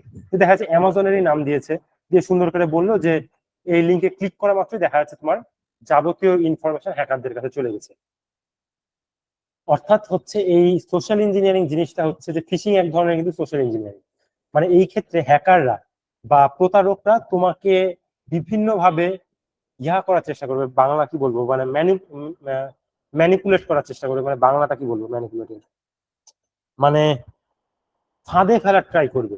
তুমি ওদের একটা ফাঁদে পা দেওয়া মাত্রই তোমাকে ওরা হচ্ছে তোমার যাবতীয় হচ্ছে ইনফরমেশন হাতিয়ে নিবে, বা তোমাকে কোনো একটা তোমার টাকা হাতিয়ে নিবে। যেমন এই যে বিকাশের কথা বললাম, বিকাশে কি করে, কোড পাঠায়, দিয়ে বলে এটা বলেন, তাছাড়া আপনার আইডি অ্যাকাউন্ট লক হয়ে আছে, এরকম বলে না। এই জিনিসগুলোই মূলত সোশ্যাল ইঞ্জিনিয়ারিং। এই যে ফিশিং করা বা ফিশিং ওয়েবসাইট পাঠানো, তারপর হচ্ছে যে বিকাশে ওটিপি পাঠানো, দিয়ে বলা যে সেটা বলেন আমাকে। এই যে তোমাকে একটা ফাঁদ পাতা, এবং সেই ফাঁদে তুমি পা দেওয়া মাত্র তুমি সর্বস্ব হারিয়ে ফেলবা। এই জিনিসটাই হচ্ছে সোশ্যাল ইঞ্জিনিয়ারিং, বা এটা যার মাধ্যমে করা হয় সেটাই, এই জিনিসগুলোকে সোশ্যাল ইঞ্জিনিয়ারিং বলা হয়। বোঝা গেছে? জি স্যার। আচ্ছা, এখানে কি বলা হয়েছে এটা? আচ্ছা, আমরা দলীয়ভাবে সোশ্যাল মিডিয়া তথ্য নিয়ে একটি নির্দেশিকা তৈরি করব। এটা কোনো কাজের জিনিস না আসলে সত্যি বলতে। এখানে বোধহয় পরবর্তীতে একটা নাটকও তৈরি করতে বলবে। কি আর বলবো, নাটক তৈরি করতে বলবে, যাই হোক। আচ্ছা, তো এখানে বলার রকম আসলে কিছুই নাই। এখানে নাটক তৈরি করতে বলা হয়েছে আসলে। এ দেখো, ডিজিটাল প্ল্যাটফর্মে ব্যক্তিগত তথ্য চুরির মাধ্যমে অপরাধ ঘটানো একটি নির্দিষ্ট স্ক্রিপ্টে আমরা নাটিকার মাধ্যমে, মানে নাটকের মাধ্যমে উপস্থাপন করা। এটা এখন আমি কি পড়াবো বলো, এখানে পড়ানোর কিছু আছে আমার? এখানে পড়ানোর কিছুই নাই। স্যার এটা স্কিপ করে যাই স্যার। হ্যাঁ, এখানে আসলে পড়ানোর কিছুই নাই, আমি কি পড়াবো, নাটক, নাটক বানাতে বলেছি তোমাদেরকে। হ্যাঁ স্যার। যাই হোক, আচ্ছা, এগুলোর জন্য মেলা কিছুই দেওয়া আছে। আচ্ছা, এইবার হুম, তো এখন হচ্ছে, আচ্ছা, এখন ধরো এই যে এখানে যেটা বলা হয়েছে যে তুমি তো একটা নাটক তৈরি করলাম, সেই নাটকটা তুমি ধরো কোনো শিক্ষকের সহায়তায় তুমি নাটকটা ভিডিও করেছো, মোবাইলের মাধ্যমে ভিডিও করেছো। এখন এই ভিডিওটা অনেক ক্ষেত্রে এডিটের প্রয়োজন হয়, আমরা অনেক সময় ছবি এডিট করি, ভিডিও এডিট করি, তাই না? হ্যাঁ স্যার করি। এটা তো করে থাকি। এর জন্য আমরা বিভিন্ন সফটওয়্যার ব্যবহার করি। সফটওয়্যার মোবাইলে যদি করি তাহলে বিভিন্ন অ্যাপ্লিকেশন ব্যবহার করি। যেমন মোবাইলে আমরা আহ, অনেক ফেমাস হচ্ছে ভিডমেট, যতদূর সম্ভব মোবাইলে অ্যাপ্লিকেশন হিসেবে যে ভিডিও এডিটিং এর জন্য ভিডমেট অনেক ফেমাস। ক্যাপকাট, তারপর কাইন মাস্টার, কত কিছু আছে স্যার। ক্যাপকাট, হ্যাঁ, কাইন মাস্টার, অনেকগুলো আছে। ক্যানভা, ক্যানভা বোধহয় ছবি এডিট করে, ভিডিও করা যায়, ভিডিও করা যায় ক্যানভাতে, হ্যাঁ। তো এগুলো হচ্ছে মোবাইল অ্যাপ্লিকেশন সফটওয়্যার। এছাড়াও কিন্তু পিসিতেও করা যায়, যে এই যে উইন্ডোজ মুভি মেকার, তারপর হচ্ছে ক্যামটাসিয়া, অ্যাডোবি প্রিমিয়ার প্রো, এটা সবচেয়ে ভালো হয়। এই অ্যাডোবি প্রিমিয়ার প্রো ভিডিও কিন্তু এগুলো মেকার। টাকা দিয়ে কিনা যায়। হ্যাঁ, ইনশট, ভিডিও মেকার, এই যে তারপর হচ্ছে পাওয়ার ডিরেক্টর, ভিডমেট, এইগুলা হচ্ছে অ্যাপ্লিকেশন সফটওয়্যার। তো এই পরবর্তী যে সেকশনটা, সেই সেকশনে তোমাদের মূলত হচ্ছে যে ভিডিও এডিটিং সম্পর্কে শেখানো হয়েছে, যে একটা বেসিক ধারণা দেওয়া হয়েছে। তো এখানে কি বলা হয়েছে, যে এই যে নাটকটা যেটা তোমরা সংগ্রহ করলা টিচারের কাছ থেকে, সফটওয়্যার ব্যবহার করে সম্পাদন করবো। আচ্ছা, নাটিকাটের ভিডিওগুলো আমরা একটি এডিটিং সফটওয়্যার ব্যবহার করে সম্পাদন করব। আমরা ভিডিও এডিটিং সম্পাদন এডিটিং এর জন্য অনেক ধরনের কম্পিউটার সফটওয়্যার বা মোবাইল অ্যাপস ব্যবহার করতে পারি, যেমন এই যে এগুলা। এখানে বোধহয় ক্যামটাশিয়ার ব্যবহার করা হয়েছে, বইয়ে যেটা ব্যবহার করেছে সেটা হচ্ছে ক্যামটাশিয়ার। আচ্ছা, তো এই সফটওয়্যার গুলো অনেকগুলাই কিন্তু ফ্রি আছে, আবার অনেকগুলো পেইড। যেমন এই যে এডোবি, এডোবির গুলো হচ্ছে প্রিমিয়াম সাধারণত, যদিও এগুলা হচ্ছে ক্র্যাক ফাইল পাওয়া যায়, কিন্তু যেগুলো প্রিমিয়ার যেগুলা পাওয়া যায় সেগুলো কিন্তু টাকা দিয়ে কিনা লাগে, বা ওরা সাধারণত কয়েকদিনের জন্য, 7 দিনের জন্য ট্রায়াল ভার্সন দেয়। হ্যাঁ স্যার। কিন্তু সেটা ট্রায়াল 7 দিন পরে আচ্ছা সেটা আর স্যার, ব্যবহার করা যাবে না। হ্যাঁ, বলো। সবচেয়ে ভালো ফ্রি কোনটা স্যার? অ্যাডোবি, অ্যাডোবির পুরে কোনো আমার জানা মতে নাই। অ্যাডোবি অনেক বড় কোম্পানি, আর ওরা খালি এই একটা বিজনেসের পুরো বেস করে টিকে আছে, যে ওরা ছবি এডিটিং বলো, ভিডিও এডিটিং, এগুলার পুরো ওই একটা বিজনেসের পুরো ওরা দাঁড়িয়ে আছে, আর এটা অনেক বড় কোম্পানি। এডোবির পুরো কোনো কথা নাই, এডোবি অনেক ভালো। ছবি এডিট করলেও এডোবি প্রিমিয়াম ভার্সন নিলে সেগুলোতে আরো অনেক অপশন থাকে। আমরা সাধারণত যেগুলো কিনি সেটা ক্র্যাক ফাইল থাকে, সেগুলোতে অনেক অপশনই থাকে না। কিন্তু প্রিমিয়াম ভার্সন গুলোতে অনেক কাজ করা যায়, সেগুলোতে মানে আলাদা লেভেলের কাজ করা যায় একদম। কিনতে গেলেও তো স্যার ক্রেডিট কার্ড লাগে স্যার, তখন তো কিছু করার নাই। হ্যাঁ, কিনতে গেলে ক্রেডিট কার্ড লাগে, হ্যাঁ, এটা সত্যি কথা। সেই ক্রেডিট কার্ডের অনেক ঝামেলা থাকে, সব ক্রেডিট কার্ড দিয়ে তুমি আবার কিনতে পারবে না, সেটার জন্য তোমাকে আবার ব্যাংকে যে করা লাগে, যত সম্ভব ব্যাংকে যেও কাজ করা লাগে, যে তোমার সব ক্রেডিট কার্ডে তুমি কিনতে পারবে না। যাই হোক, তো ওই তো আচ্ছা যাই ক্রেডিট স্যার। কার্ড বা হচ্ছে এর মাধ্যমে কিনা যায়।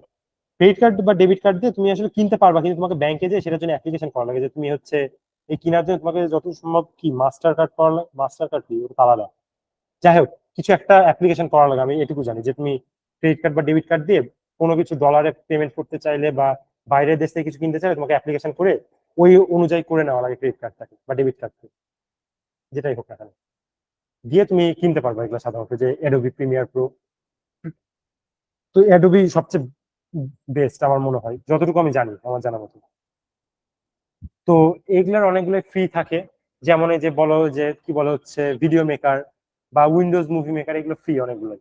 তো এগুলা ফ্রি গুলার আবার কি, ফ্রি গুলার মধ্যে আবার অনেকগুলাতে যখন তুমি ফ্রি গুলো ব্যবহার করো, যেমন কাইন মাস্টার ইউজ করছো তুমি মোবাইলে, জি স্যার। কাইন মাস্টার যদি তুমি ইউজ করে থাকো তাহলে দেখবা যখন তুমি ভিডিও এডিট কমপ্লিট করবা তখন কিন্তু ওরা ওয়াটারমার্ক বসায় দেয় একটা, যে ভিডিওটা কাইন মাস্টারের মাধ্যমে এডিট করা হয়েছে, হ্যাঁ, উপরে এডিটেড বাই কর্নারে একটা লোগো বসায় দেয়। লোগো বসিয়ে দেয়। তো কিন্তু তুমি যখন এই যে প্রিমিয়ার যে এডোবি প্রিমিয়ার প্রো দিয়ে যখন করবা তখন কিন্তু আর তোমার এই ওয়াটারমার্ক গুলো থাকবে না, তখন ভিডিও তার এডোবির কোনো কিছু চিহ্ন থাকবে না, জাস্ট তুমি এডিট করেছো তুমি ওটা দিয়ে দিতে পারবে। কিন্তু এই যে কাইন মাস্টার বা বলো যে ভিডমেট এগুলোতে তোমার হচ্ছে ওয়াটারমার্ক থাকে, তো প্রিমিয়াম ভার্সন গুলোতে সাধারণত থাকে না এগুলো, এগুলাই বলা আছে। তো ক্যামটাশিয়ার এটা কি আমি জানি না, এটা আসলে এডিটিং সফটওয়্যার এটা জানি, কিন্তু ট্রায়াল ভার্সন, তার মানে এটাও বোধহয় পেই, ট্রায়াল ভার্সন যেহেতু বলছে তার মানে এটাও পেই। তো এইটার মাধ্যমে হচ্ছে আমাদের হচ্ছে এডিট করা লাগবে। তো আজকে এটা কি দেখাবো আর ইনস্টল করাটা, এই যে এটাও পেইড, এই যে ইন্ডিভিজুয়াল সাবস্ক্রিপশন আর পারপিচুয়াল লাইসেন্স, এই যে আপনি মেলা টাকা। এক সেকেন্ড একটু দাঁড়া। জি স্যার, শুনতে পাচ্ছি। আচ্ছা, তো আমরা যেটা দেখছি কই গেল, হ্যাঁ এই তো। তো এই ক্যামটাশিয়ার এটা হচ্ছে পেইড, তো এটা সামনের দিন দেখাই এই যে এই সফটওয়্যারটা কিভাবে ডাউনলোড করবো, কারণ এটা ডাউনলোড করার জন্য এটা পুরো একটা নতুন টপিক শুরু হয়ে যাবে, অনেক বড় টপিক। Okay sir. আচ্ছা, আর আমার তোমাদের হচ্ছে পরীক্ষা নেওয়ার কথা ছিল কিন্তু কেউ তো নাই, তুমি এই কোশ্চেন গুলো অ্যান্সার আমাকে একটু বলো। এক সেকেন্ড, গতদিন পড়িয়েছি আমি। হ্যাঁ, এই যে আমাকে তুমি প্রথম প্রশ্নটা বলো তো, ডিজিটাল ফুটপ্রিন্ট বলতে কি বোঝায়, গতদিন পড়িয়েছিলাম।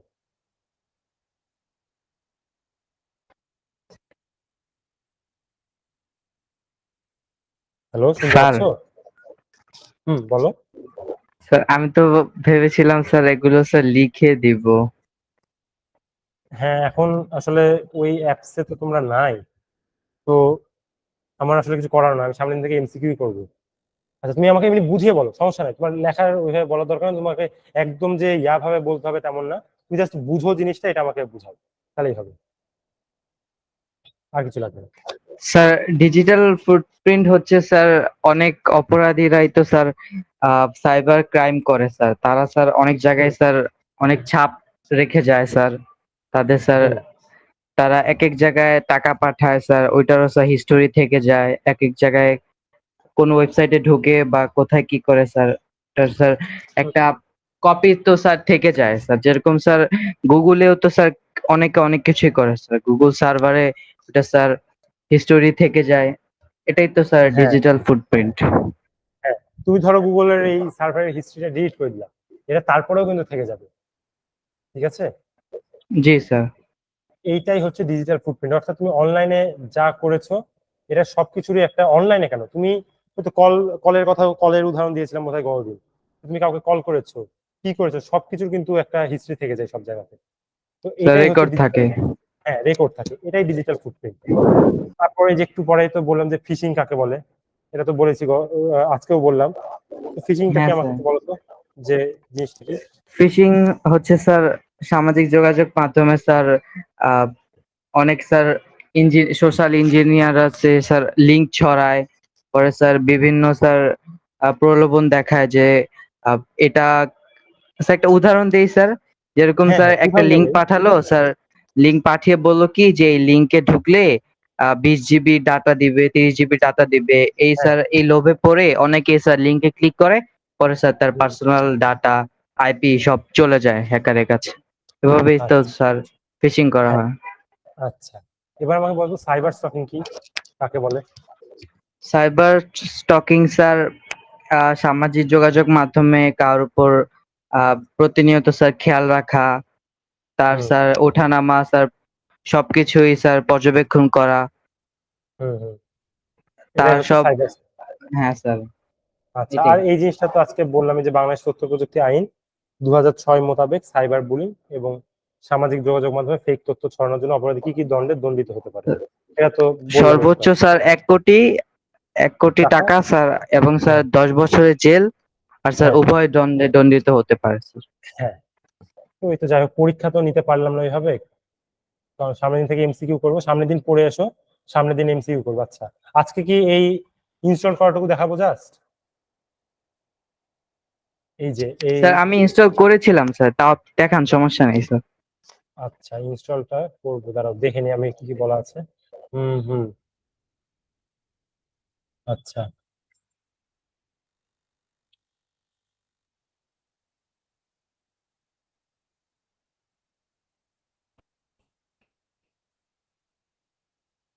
আচ্ছা, আমি তাহলে আজকে ইনস্টল করাটুকু পর্যন্ত দেখাই, যেহেতু এখনো ক্লাসের সময় শেষ হয়নি। আচ্ছা, তো আমরা ভিডিও এডিটিং এর জন্য বিভিন্ন ধরনের সফটওয়্যার ব্যবহার করে থাকি। সেই সফটওয়্যার গুলোর মধ্যে একটা হচ্ছে কি জানি নামটাই বারবার ভুলে যাই, ক্যামটাসিয়া। ক্যামটাশিয়া। হ্যাঁ, ক্যামটাসিয়াটা আমরা আজকে হচ্ছে ইনস্টল করব, আর সামনের দিন থেকে আমরা হচ্ছে ওটা ব্যবহার করে দেখবো। তো প্রথম কথা, যে আমাকে ক্যামটাসিয়া ডাউনলোড করার জন্য আমাকে প্রথমে হচ্ছে যে কোনো একটা ওয়েব ব্রাউজারে আসতে হবে, দিয়ে সার্চ করতে হবে ক্যামটাসিয়া, এই যে ক্যামটাসিয়া দিয়ে সার্চ দিলাম, দিয়ে ডাউনলোড এই যে আসছে, এখানে ক্লিক করব। করলাম, করার পর আচ্ছা, এদের কি অফিসিয়াল ওয়েবসাইট নাই নাকি? এক সেকেন্ড,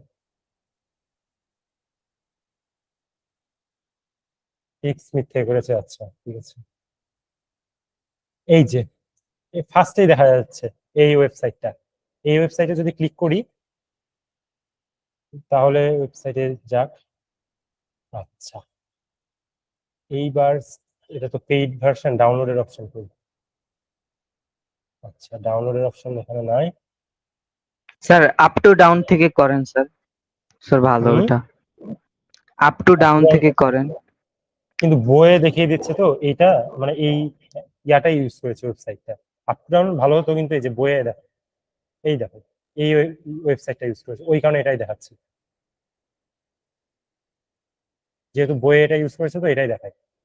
আচ্ছা, এবার এক সেকেন্ড, স্টার্ট ফ্রি ট্রায়ালে যদি দিই কি হয়। আচ্ছা, ডাউনলোডে sign in and download,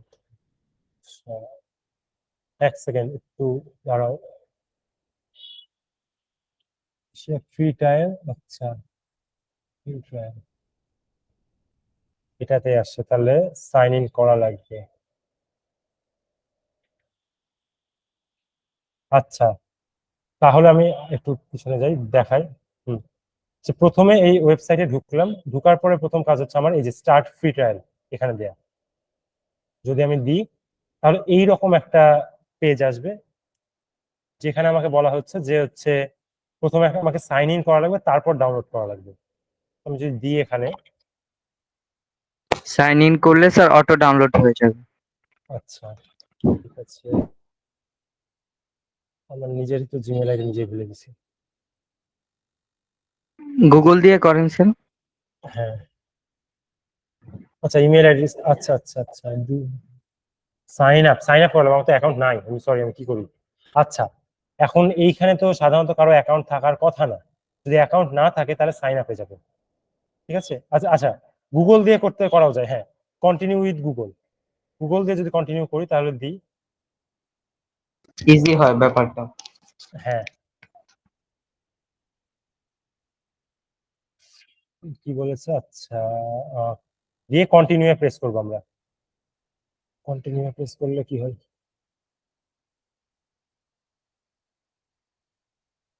finish account creation, আচ্ছা, দিয়ে এখানে যে I agree to take terms and service, terms of service, মানে এর যে সার্ভিস গুলো প্রোভাইড করবে সেগুলো আমি অ্যাগ্রি করছি, এখানে ক্লিক দিয়ে কন্টিনিউ করবো। হ্যাঁ স্যার। আচ্ছা, তারপর দেখা যাক, আহ, এই যে ডাউনলোড স্টার্ট হয়ে গেছে, দিয়ে লগ ইন করার সঙ্গে সঙ্গে একা একাই ডাউনলোড স্টার্ট হয়ে গেছে। আচ্ছা, অনেক সময় লাগবে, দেখা যাক। অনেক টাইম লাগবে। আচ্ছা, তাহলে এইভাবে এই পর্যন্তই আজকে থাক। তোমরা ডাউনলোড করে রাখো। 300 এমবি স্যার। হ্যাঁ, 300 এমবি তো ডাউনলোড করে রাখো তোমরা। কালকে আমরা নেক্সট দিন আমরা ইনস্টল করবো এটাকে। করে এটার কাজ শিখবো সবগুলো যাবতীয়। ঠিক আছে? আচ্ছা স্যার।